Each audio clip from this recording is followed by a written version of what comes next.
ถานีวิทยุกระจายเสียงแห่งประเทศไทยจังหวัดเชียงใหม่ AM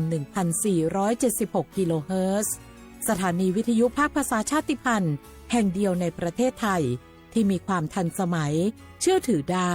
สร้างอัตลักษณ์กลุ่มชาติพันธุ์สู่สากล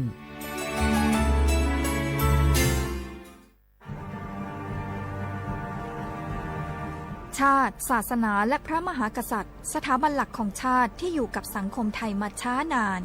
สถาบันพระมหากษัตริย์เป็นเสาหลักในการสร้างชาติให้เป็นปึกแผ่นเป็นศูนย์รวมจิตใจของปวงชนชาวไทย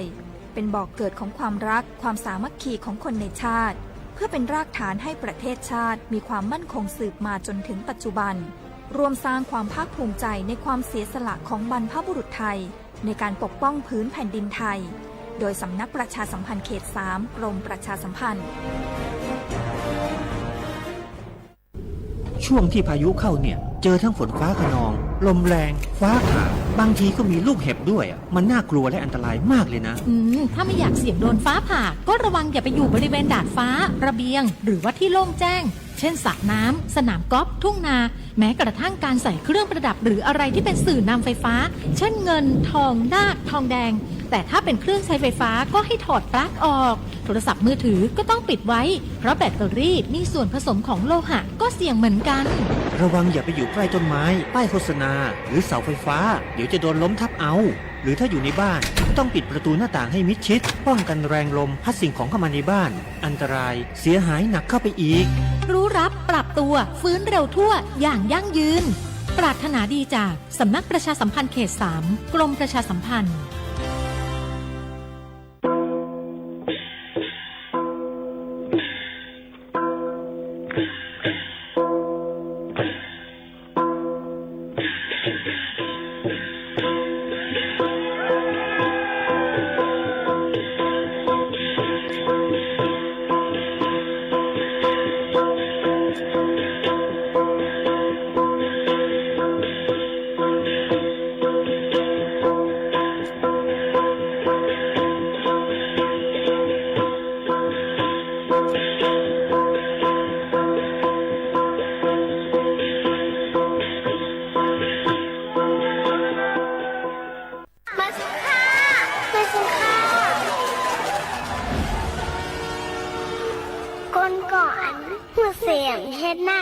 เหมือนก้อนมีสายตาแรงก้อยกะกินพุทขาพุดไว้ก้นอ่ำหูสำเฮ็ดนั่นซ้ำเหมือนก้นตาบอดดินมือสมีอยู่กับเปิดไหนปอใครเป็นก้นสายตาแรงก้นมีดินมีมือไหนซึ้งหูบาหลูเลยหูเฮ็ดไก่เลยเฮ็ดบ่เฮ็ดยาวหลูเลยตาสังหูลองสิลองจ้าให้หูก็ก่อ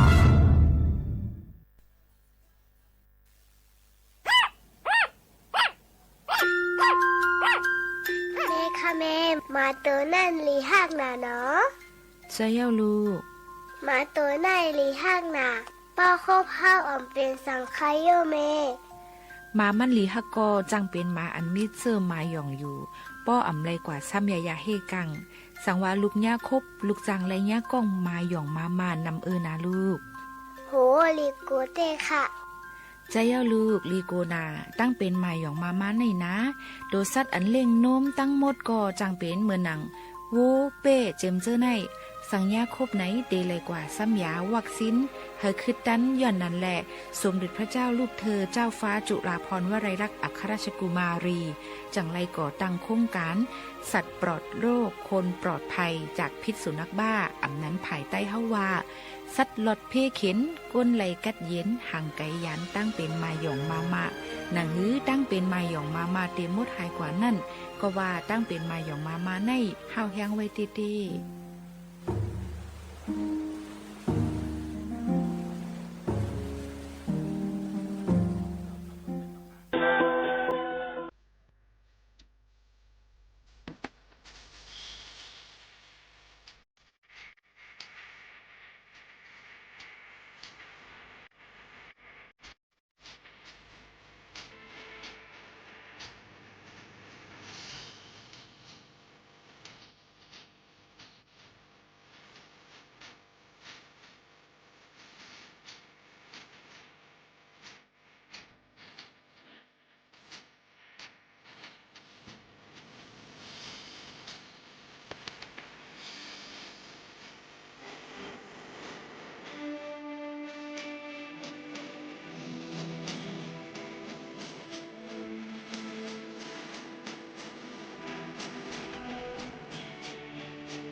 เมื่อสูงค่าเมื่อสูงพี่น้องพุงยินถ่อมเฮาเขากูก็กูกวนค่ะเฮาค่ะ6โทรซ้อมกันตั้งโฮงปล่อยเสียงเก้งใหม่ AM 147กิโลเฮิรตซ์ค่ะเมื่อได้ถึงมาในวันอาทิตย์ที่4เดือน8ปีคริสต์2เฮงปลาย24เป็นเดือน8รับนะคะในวันเมื่อในสีเป็นวันศีลวันธรรมก็ว่าไล่นะคะเฮาค่ะก็ห่างเฮียนออกมาไว้ปันเกี่ยวกับเลยลองดัง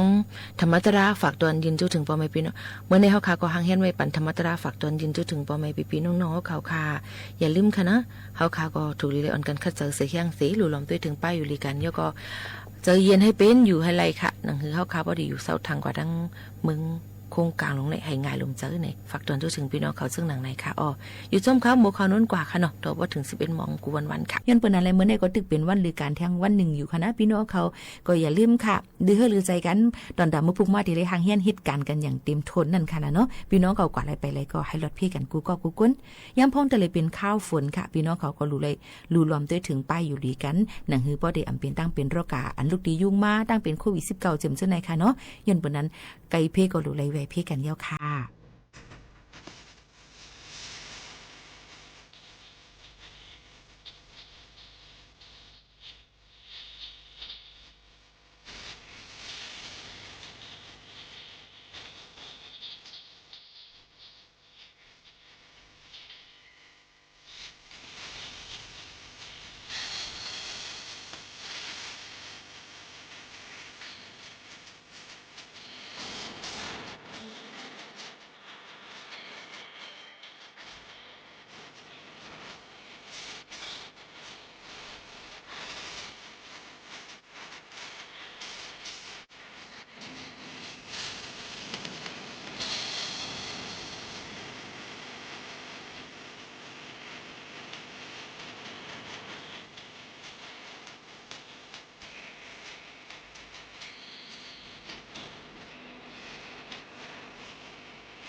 พี่น้องเขาค่ะในวันมื้อในเขาค่ะเดี๋ยวมาลัดในวันเขาว่าสาฟิงตื้อศีลในหว่า3เดือนเนี่ยค่ะ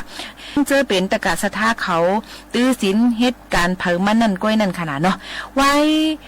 ก่อตั้งไลจุ้มสังขาเจ้าตีมึงสีโหสิริลังกายเหี่ยวจังมีฟิงเขาว่าสาจุ้มเขาว่าสาตื้อศีลจอมกันเจ้าหนังไหนค่ะฟิงอยู่เศร้าเป็นตีเป็นตั้งของจุ้มสังฆาเจ้าเขาในข้าวฝน3เหลือนในห้องกันว่าเขาว่าสาการเขาว่าสาเจ้าพุทธศาสนาในเป็นฟิงตื้อศีลโฮมกัน3เหลือนปุ่นตาเจ้าพุทธาตูลุงฟ้าในกว่าไรฟิงตื้อเอาวันเลือนขึ้นลอง8 ค่ำในเลือนรับเลือนม้วนเป็นวันตื้อศีลในเมืองกะลาอินเดียเขามีมาเจียมอ่อนตั้งพุทธพระเบญเจ้ากตมะหลายแห่งปีเย้าในลูกก่อนค่ะก็ว่าพุทธพระเบญเจ้ากตมะในหรือเสการมากโพนิปานคือก็เลอเสการอันเตเฮทาโตเก่าและสัตวะตั้งหลายเขาออกป่นในตั้งตุกขาไปเสือนั่นอ่ำสารคัดฟิงก้นอันมีไว้ตื้อไว้เก่าๆสัง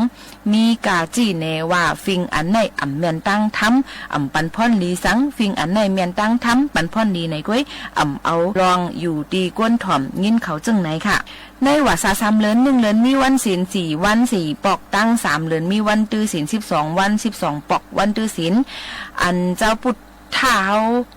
ตื้อกรรมกันอยู่เมื่อเร็ว1เดือน29ถึง30วันมี4วันนั่นค่ะน่ะเนาะในกอเตมีเจ้าหนังไหนค่ะในกว่า3เดือนในกอเตมี8ค่ำเดือนรับเดือนม้วนน่ะในค่ะตอนตาไล่ตื้อกรรมพุทธพระเป็นเจ้าแลพระอรหันต์ตาเขาเจ้านั่นโฮมตั้งภูรีเขาเมื่อก่อนในได้ก็ป้อมาตื้อกรรมศีลมือพ้องตื้อกรรมศีลอ่ำว่าเมื่อเมืองเหลอตีเหลอตั้งอธิษฐานตัดขัดเป็ดสิ่งติดห้อยจับเป็นไว้โจข้าวตัดแขดด้วยกันโลกีย่าเขาโจข้าวอ่ำเฮ็ดอ่ำลัดอ่ำม่วนเสเอาหยันยักด้วยในตัวเก่าเฮาหันว่าในตัวคิงเฮานั้นมีสั่งหลายๆในนั่นค่ะให้ง่ายในก่อนรู้ฮู้รู้เข้าจากว่าตัวคิงเฮาตั้งหมดตั้งตัวในเป็นธรรมะเป็นธรรมในธรรมอันว่าในเป็นสภาวะเปิงเป็นตื้นลังป้อมาแจกแทงก็มีหุบห่างผางและน้ำในนั้นค่ะเจออ่ำนั้นก็วิญญาณรูปห่างผางในเป็นก่อนถัดดินนำลมไฟคว่ำกันไว้ก้อยในนั้นค่ะน้ำในค่ะเจอคือเป็นวิญญาณซ้ำเปิงหุบและจังเกิดเป็นมาอ่ำมีหุบอ่ำมีเจอไหลในนั้นค่ะเนาะเจอหนังในให้เป็นกว่าที่สุดมันอยากด้วยให้หันหุบเจอหนังว่าคนหูคนโตเน็บตินเน็บมือเคียวหนังหาเบิงเจมเจ้าในนั้นค่ะนะก็ตีเลยฮู้ว่าเป็นพระลูกตีเลยมาเป็นเจ้าหือถูกเลยเฮ็ดเจ้าหือในนั้นค่ะในก็ยกอดมีทางอันนึงทำมาจากในค่ะสิ่งอันเกิดมีนั่นทุกข้าสัจจะในนั่นขนาดตื้นเกิดมีมาย้อนลองตั้งมันล่อนในนั่นค่ะไล่หาเฮอหันลองตั้งมานั่นนะคะมกสัทธะมกสัจจะเขานั่นเป็นการออกป้นตั้งทุกข้าป้ายเจอคือก็นิกปั่นเย้าในนั่นค่ะในก็เป็นลองตั้งมันเสียแล้วก็เปิ้นในว่า3เดือนตอนตาเจ้าสังขารหานเขานั่นก็ดีกว่ากำศีลเลยไรนั่นในก็มีลองการนำลองในตรงไกออกข้าวตั้งกว่าต่างที่ต่างตั้งก็กะว่าตอนดักก้นเฮาขานั่นในก็ก้นไห้ก้นโซนเฮาขาได้ว่า3เหลือในก็เตข้าวผลก็ติออนกันเฮ็ดไห้เฮ็ดโซนเฮ็ดนานั่นคือบ่ได้มักเข้าเต้านำมักหลึงขึ้นโป่งมานั่นว่าเจ้าหนังไหนค่ะเป็นน้อยจึงอยู่ก็ลีค่ะเจ้าคือก็อย่างพุทธภาษาอยู่เป็นจำหนังฟิงตื้นเป็นอันเฮาค่ะเป็นแต่อยู่จอมศีลกินจอมทำนั่นเตลีหรือสิเปิ้นเนี่ยเอามาฝากตอนจนถึงพี่น้องเขาค่ะหรือใส่กันก่อนค่ะฝากตอนจนถึงพ่อแม่พี่น้องเขาย่ำเร็วอันกันหรือใส่ถ่อมด้วยธรรมะตรากันก่อนค่ะเกาเตเฮ็ดหือแลเฮาบ่ฮู้นั่งฮู้ทำกว่าในเพราะว่าโจตัดวันเกาอันว่าไหนหรืออันกันหางแฮนตูตันไว้ยังผังมันน่ะผู้ชนะสินเขาน่ะมาตีการที่จ้องอันว่าไหนเฮามานอนหลายๆก้นใจอย่างผู้ชนะสินเขาเฮามานอนหลายๆก้นใจเพราะนั้นไม่สั่งหล่าว่าไหนอันเมื่อไกลนั่นนำบันเนมหาเอาสิน8นำบัน2ใครผู้นำผู้ทำตาโจจัดบานเจ้าเก่ายังไปตายนะยาสั่งใจบุษินะสินเอาเขาความขอไหนใจเอาเนาะนั่นเขาหลุดพังไว้ของฝังมันนะหลุดพังไว้ของฝังมันป้อมพังไว้ป้อมหูไว้เจ้าเจียวป้อไหนแต่ไว้ในมารู้ก่อนกว่าจังเฮ็ดเอาลอยๆเอากว่าความขอนั่นเป็นความทุกข์ลื่นด่าเสียใจความมันตัวตั้นให้บอกมันจึงอาสาเฮาพวกไหนในเฮาจะได้มุนเจ้าคู่ถังในอาสาในอาสักเรียกเรือว่านั่นว่านั่นน่ะผู้ชนะเสียนเขาว่าฮะว่านั่นน่ะอาสาเฮาในอาสักเรียกเรือว่านั่นในเฮาจะได้อาสักเรียกเรือว่าในสมัยอยู่ดีแล้วว่าไหนไม่อยู่ตั้งนานว่าไหนน่ะ ลองเตือนนั่น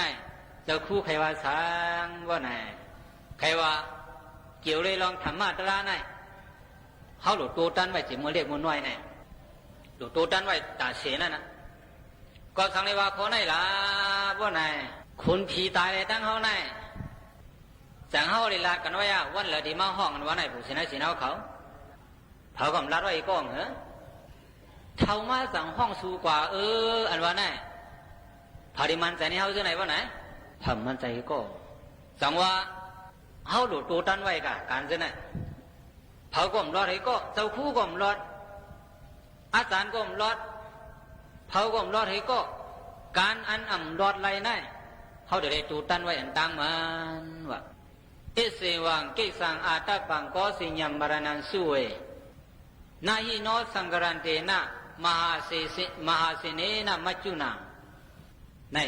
พุทธพระเจ้าลาดไว้คนผีตายเลยตั้งสูงเลยเลยลัดตัวกันให้บอกว่าวันเหลือดีมาห้องวันไหนก็มันก้มลาดสูงไว้สูงก้มเลยต้องปั่นวันไหนให้บอกว่าพวกใครมาบ่ไหนก็มากันเดียวห้องว่ากันเดียวก็นั่นแหละเมื่อไปถึงวันมันนั่นสุขัดใจตูตันไว้ละบุษนัยสินะเขาสั่งหลวงคัดใจตูตันไว้วันไหน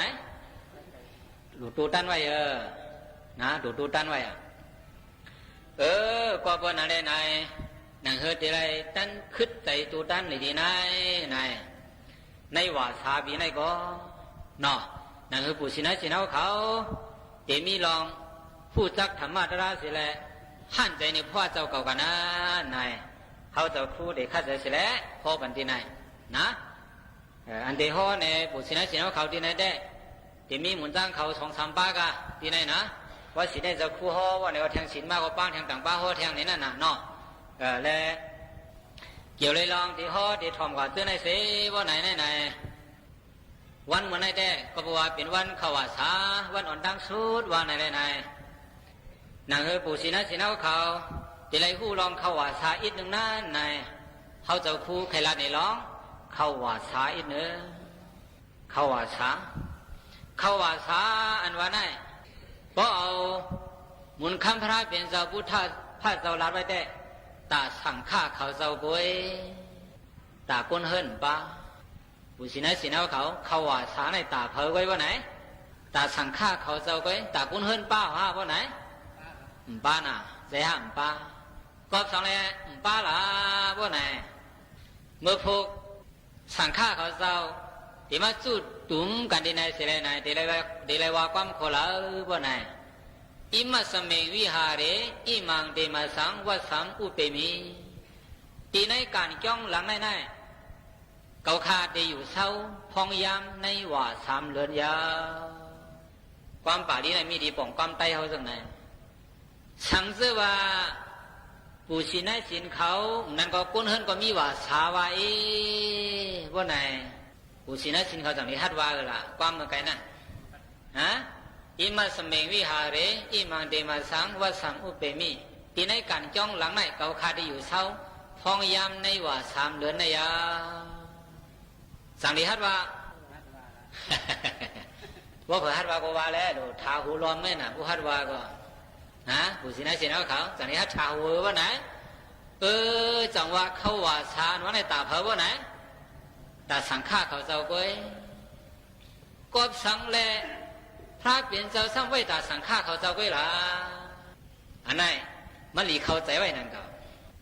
พระเปลี่ยนเจ้าเขาไหนเมื่อมหาสักเรศ60 ใบ 7เข้ามาติสันเทอยู่ในตรงเมมันเจ้ามหาสักเรศ60 ใบ 8 เดือน6 มนวันศกเกียเกิดหันนามาเนาไปผู้สินะสินะเขาเนาะต้องหลีนี่นะอาศัก16กินแขกกุบกูกันตั้งนางยาโสธราถึงมาอายุเท่าเก่าไล่ลูกใจมาก็หนึ่งห้องว่าเจ้าอย่าหูลาวันอันลูกใจมันเจ้าเกิดนั่นเย้าพระรองสิทธัตถะก็ขี่ม้ากันอากาศเผื่อให้แล้วออกกว่าในเถินจังใจบุษนะสินะเขาต้องดีๆเนาะพื้นพระเป็นเจ้านะอันเก็บที่สุดแล้วอายุเท่าเก่าลูกใจก็เกิดพระรองก็ออกกาแก้งกำตราในเถิน ปีนั่นยาวอายุ29กะแก้งกำตราในเถื่อนหลายปีว่าไหนยามเย็นว่า5 ปี6 ปี7 ปี6 ปีกะแก้งกำตราในเถื่อน6 ปีอายุ35ขึ้นเป็นสังมาว่าไหนขึ้นเป็นพระมาอายุ35ขึ้นเป็นพระมหาสักเรศปากบาย3เดือน6 มนวันปุดอายุ35พระเป็นเจ้าเขาขึ้นเป็นพระมาตีไตตนไม่หย่องปดที่ตีนางเรียนพุทธกายะเมืองอินเดียเมื่อเหลียวยังตีไม่ยับดึกมีเนาะเสื้อเขายังถึงกว่าเมืองกลาเพราะไหนได้คู่กันกูก็นะย่อเพราะว่ามันคำพระเป็นเจ้าขึ้นเป็นพระมายาวเพราะไหนก็ไหนว่าทนหนึ่งนั่นสังฆาเขาเจ้ามีมา60 ตนว่าทวนหนึ่งสังฆามีมาหลายป้าผู้สินะสินะเขา60 ตน60 ป้านะว่าทวนหนึ่งนะย่อว่าทวนหนึ่งนั่นเพราะว่าออกว่าสายาวเพราะว่าไหนพระเป็นเจ้าลาดความคอหนึ่ง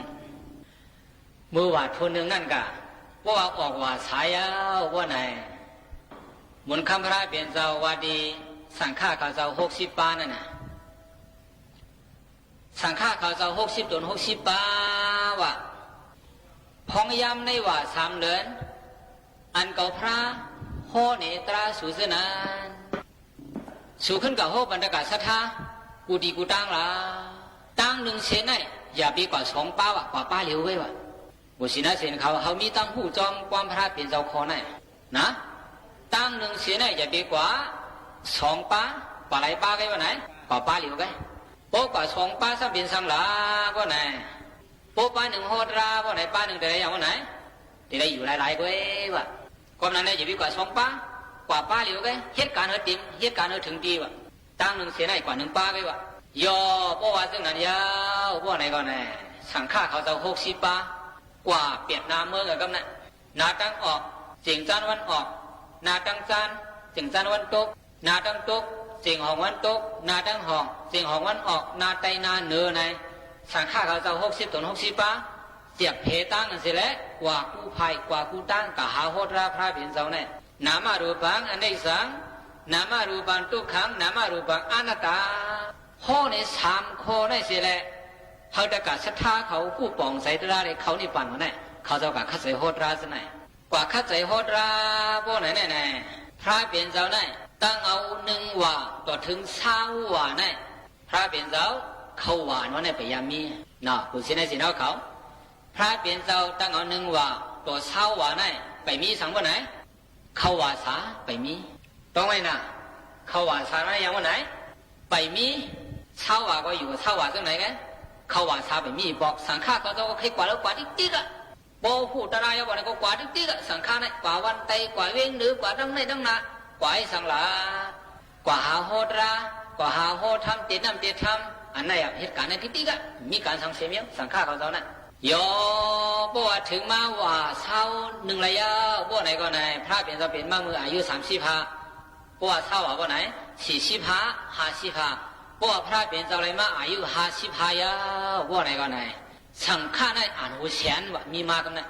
อ่านก็ผู้สินะสินะเขาอ่านหูเสียนมันก็ไม่ได้ครับเมื่อว่าทนนึงมีหลายป้าบ่ไหน60 ป้าไหลมา20 ปีไหนสังฆามีมาก็บ่ไหนอ่านหูเสียนก็ไหนน้ำหนาวอ่ะโยปัญหากวนเขาได้ยังพวกกวนนำมาพวกไหนจงมันสุกซักอ่ะจำมาเลยลูกผู้สินะสินะเขาจังสุกซักว่าไหนสุกซักยากวนเขาได้ตึงเป็นอันบุตรีอ่ะเนาะมี2 ก็สุกซัก2 ก็มี3 ก็ลูกสุกซัก3 ก็อ่ะจังว่านั้นผู้สินะสินะเขาว่านั้นยาพอมี10 ก็สุกซัก10 ก็มีปากก็ลูก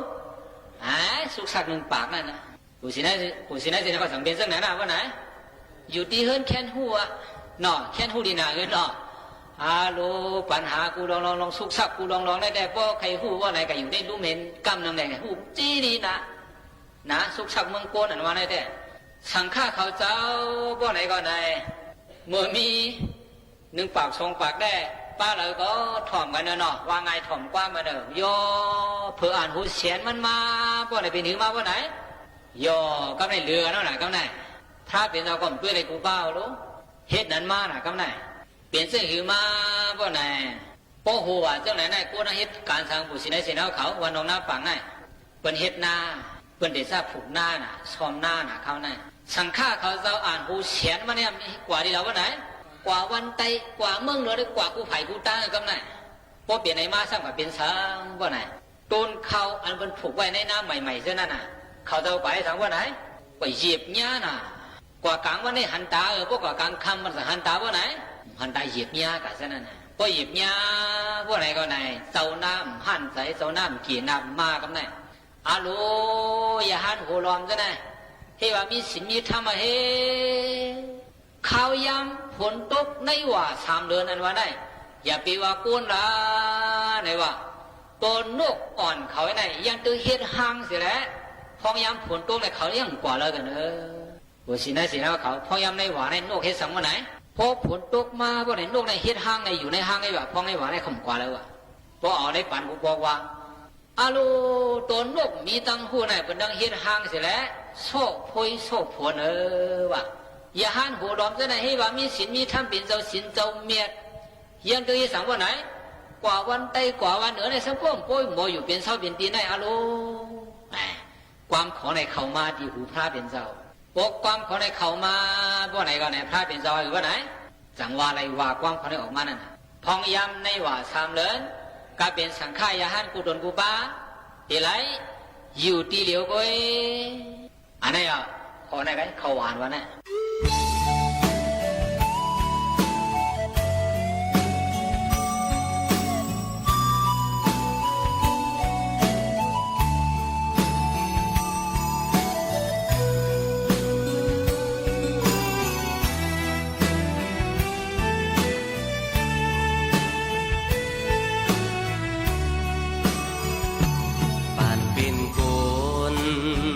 เกิดเยอะขึ้นมา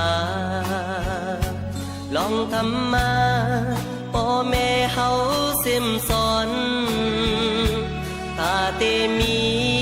ตั้งลีไว้กับตัวนั้นอ๋อเฮาถูกลีต้องเอาเลื่อนปีเมืองป้นกว่ากวนตัวเฮานั้นมีตั้งเข้าตายตาเตเลือเมื่อจอมเมื่อเฮาตายนั้นอ๋อมี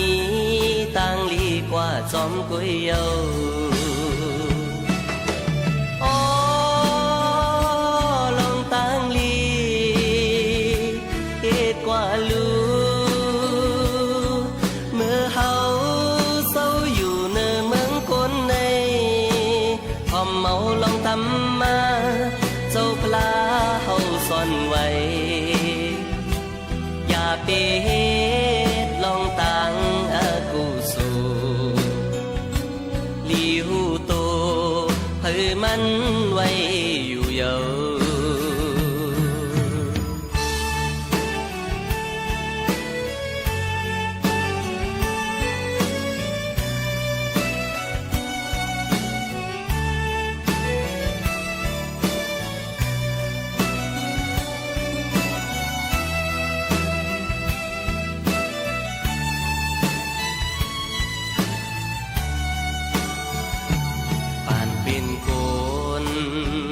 เกิดเยอะขึ้นมา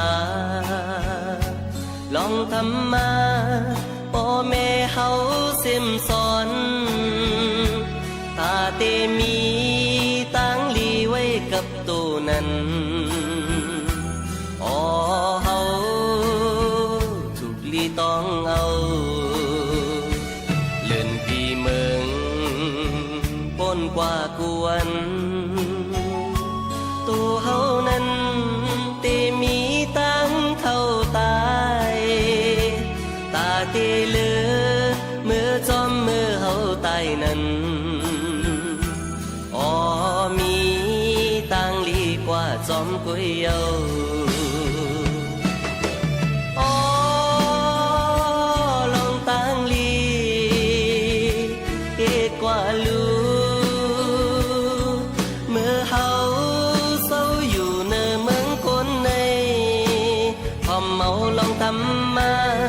เจ้าปลาเฮาซ่อนไว้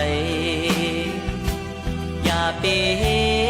ดลองตังอากูสูลีหูโตเพื่อมันไว้อยู่เยา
ก่อนในคณะอย่าไปพุ่มกว่าตั้งเลยค่ะมันก็ว่าถ่อมกลางในอำเลยถ่อมกลางค่ำมันก็บ่ไปถ่อมกลางค่ำบ่สุดรับสุดนอนแนวถ่อมพองอ่ำถ่อมพองก็ได้สร้างเป็นและย้อนนั้น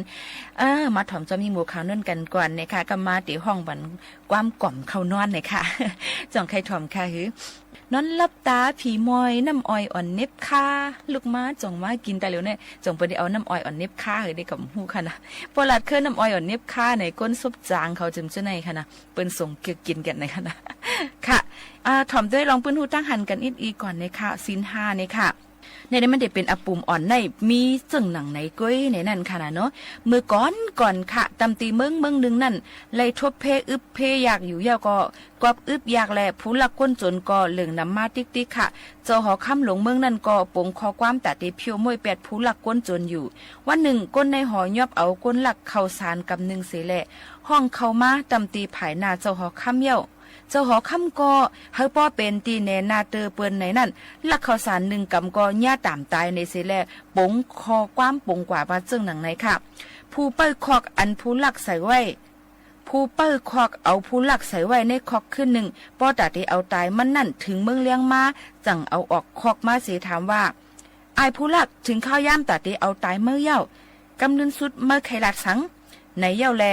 ก้นตกคอกนั่นก็ขึ้นลาดว่าเกาคามีข้อความตาเตลาดอคามีข้อความตาเตหมอกลาดถึงเจ้าหอคำคาอตำตีเกาคาในมีไว้ปัญญาตั้งหมอคึกลึกเปิง1อันคาเลยเฮียนสอนมาตำตีปอเฮานั่นคาอเนี่ยตั้งหมออันในเจอคือเฮาเจ็ดสืบอ้อนกันเปิ้ป้ามาเสแลเป็นตั้งหมอเอาหมักม่วงผูกเสแลจังหมอหมักออกมาเป็นต้นแตกออกกิ่งขึ้นเร็วเสแลเนอพุกมาหมักกำเร็วขย่ามันขึ้นสืบลัดสังว่าเอาเกาคาตายในป้อในจึงปัญญาตั้งหมออันลึกล่ำอันในก็ตีหายจอมเกาคากว่าเย่าในแหละผู้เปิ้ลคอกอำไปเอามันตายเสแลกว่าเล่าลัดในเจ้าหอคำเขาอยู่ค่ะเจ้าหอคำก็เข้าใจในข้อความผู้เปิ้ลคอกนั่นเต้ๆเสแลจังเตห้องเอาอายผู้ลักนั่นมาจูมันเจ้าตีหอเย่าในเพราะว่าเพียวมาไผ่หน้าเจ้าหอคำก็ผู้ลักนั่นจังว่าเจ้าเฮาดีค่ะปัญญาตั้งหมออันในคาไข่เนปันเต้ๆค่ะกุ้ยกาว่าตั้งหมออันในนั่นแต่เอามือเล็กโตป้อใหญ่สังว่าเป็นก้นศีลหามันกึ้มก่อนจังเตจังเนไลในค่ะจึงหนังเจ้าเฮาฮู้นั่นติค่ะเย้าข้าเจ้าในยามเป็นก้นหลักเสแลศีลฮักเย้ากอบนั้นตำตีในหอในแต่เอาเลขตัวใหญ่สังว่ามีผู้ศีลมันในจึงคาเตสวนปันมันตั้งหมออันในเจ้าหอคำจังไหวด้วยพ้องเมืองหลวงเสแลคุณพ้องเมืองหลวงเมื่อเตเห็นเอาไรอยู่5ตั้งหมออันในคุณพ้องเมืองหลวงขึ้นลาดว่าข้าเจ้าอ่ำเป็นไรคะก้นเหตุการณ์วานการเมืองอันว่าในมังปอกมังเลยเปียดเลยแหลนคามังปอกมังเลยปอกมือเฮือนตกลื่นไหนจึงเลยเปียดแหลนเมเจ้าเฮือนเขากอบไหนข้าเจ้าเห็นเอาอ่ำไรค่ะเจ้าหอคำขึ้นว่าเซอหูซึกหลงเห็นเอาตั้งหมอในแหละคุณซึกหลวงก็แนตตอบว่าข้าเจ้าก็ทางเตอำเป็นไรคะปุนตาแกดแควันเมืองนั่นข้าเจ้าไรพันไรตึกมาอยู่ตาสีแหละเห็นเอาตั้งหมออันไหนก็อำไรค่ะเจ้าหอคำลงถามตัวก้นในลุ้มในหอก็เลยก็ต่ออำเห็นสอนเอาไรกำลื่นสุดขุนพ้องเมืองขุนซึกโฮมเลยก้นเนหอจังยักด้วยเจ้าหอคำแหละเจ้าหอคำอำหยุ่มตัวมันเสขึ้นลาดว่าเกาเจ้าก็ต่อเตอำทางเป็นไรหนังเกาเมื่อเกาเล็กนั่นเกายามไรหลักกินขมุนเจ้าปอเฮาใหญ่มากก็ต่อมีตั้งพิษตั้งนำอยู่รู้ไหนเย้ากำนันผู้หลักจังขึ้นว่าเจ้าเฮาตีคาคนในหอในกูก็ต่อยังมีไว้ตั้งพิษแหละอำเป็นเฮียนเอาตั้งหมอปัญญาในรู้ตั้งพิษคาเจ้าอันไรหลักข้าวสารอ่อน1 กำนั่นถูกลีเลยไว้ใจอิดรู้เสแลว่นปันกวางๆอยู่ในเย้าในกำลื้นมันจังสอนปันเจ้าสั่งอ่อนป้า1เอาศีลมันนั่นเสแลเจ้าสั่งอ่อนนั่นเฮ็ดแหนจึงหนังผู้หลักลาดนั่นแหละตวนหมักมงนั่นก็กึ่งก้างออกเป็นตวนหลวงมากึ่งก้างหมอกหมักสุกเหลืองมาเต้อยู่เย้าในเจ้าหอค่ำแลขุนพ้องเมืองเขาเลยหันหนังนั้นแหละ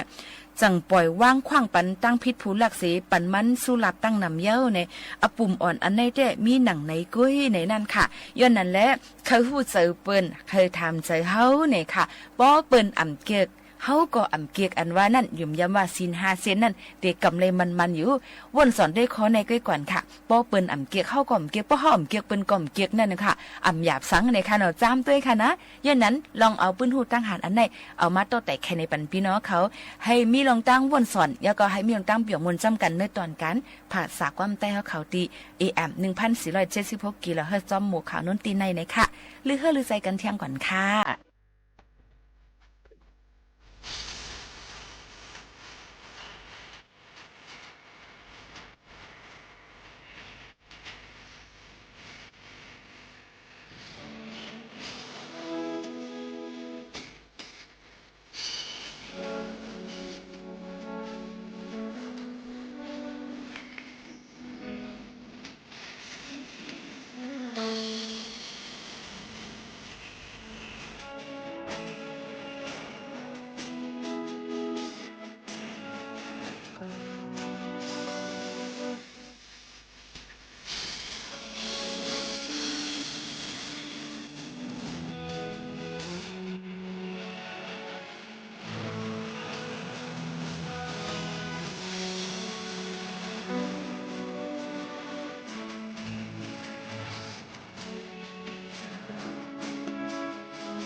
เขาย่อมจะมดจำเซงดีย้อนผาดยานปอแม่ปีน้องๆเขามือกว่าก่อนค่ะ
สถานีวิทยุกระจายเสียงแห่งประเทศไทยและเครือข่ายทั่วประเทศเสนอข่าวต้นชั่วโมงรู้เร็วรู้จริงเกาะติดทุกสถานการณ์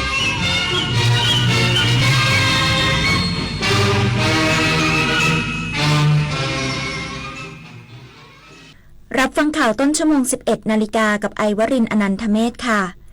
กระทรวงพาณิชย์พอใจสถานการณ์ลำไยปีนี้ราคาดีอีกสักครู่กลับมาติดตามรายละเอียดค่ะถนนดนตรีไลฟ์เดือนสิงหาคมความสุนทรีที่เรียบง่ายกับดอกไม้ดนตรีมาลีหัวหน้าและศิลปินรับเชิญอาจารย์ยงยุทธด้ามขวานวันจันทร์ที่ 26 สิงหาคมนี้เวลา 18 นาฬิกาณห้องออดิทอเรียมอาคารปฏิบัติการสถานีวิทยุกระจายเสียงแห่งประเทศไทยพร้อมชมดนตรีเปิดหมวกจากวงหยดน้ำและงานศิลปะจากกลุ่มเยาวชนภาพวาดเขาใหญ่โดยมูลนิธิพิทักษ์อุทยานแห่งชาติเขาใหญ่ติดต่อเข้าชมโดยไม่เสียค่าใช้จ่ายได้ที่ Facebook ถนนดนตรีเรายังเป็นนักเดินทางเพราะผู้สูงอายุเป็นวัยที่มีการเปลี่ยนแปลงในทุกด้านทั้งร่างกายจิตใจสังคมลูกหลานและญาติพี่น้องมีส่วนสำคัญในการช่วยให้ผู้สูงอายุปรับตัวกับความเปลี่ยนแปลงได้อย่างมีความสุขยิ่งขึ้นด้วยความรักความเข้าใจดูแลเอาใจใส่พูดคุยให้เกียรติและเห็นคุณค่าของผู้สูงอายุเพื่อที่ต่างคนต่างวัยจะได้อยู่ร่วมกันอย่างอบอุ่นและมีความสุขอะไรที่พอดีดีทั้งนั้นหวานพอดีเปรี้ยวพอดีเผ็ดพอดีเค็มก็ให้พอดีเค็มพอดีแล้วแค่ไหนอ่ะร่างกายเราต้องการโซเดียมไม่ควรเกิน 2,000 มิลลิกรัมต่อวันหรือเทียบได้กับเกลือ1ช้อนชาสบายใจหน่อยวันนี้ยังไม่ได้กินเกลือแล้วก็ยังไม่ได้เหยาะน้ำปลาด้วยเดี๋ยวโซเดียมไม่ใช่เกลือหรือน้ำปลาเท่านั้นแต่อยู่ในรูปแบบของเครื่องปรุงรสอาหารสำเร็จรูปต่างๆขนมนี่ก็ด้วยดูฉลากข้างซองสิไม่อยากให้ไตเดี้ยงดูปริมาณโซเดียมบนฉลากโภชนาการให้เป็นลดเค็มลดโรคมีอาชีพมีสิทธิขั้นพื้นฐานตามแนวทางอารยสถาปัตย์เพื่อให้ประชาชนพึ่งพาตนเองได้ โครงการพัฒนาคุณภาพชีวิตที่ดินทำกินและที่อยู่อาศัยเป็นหนึ่ง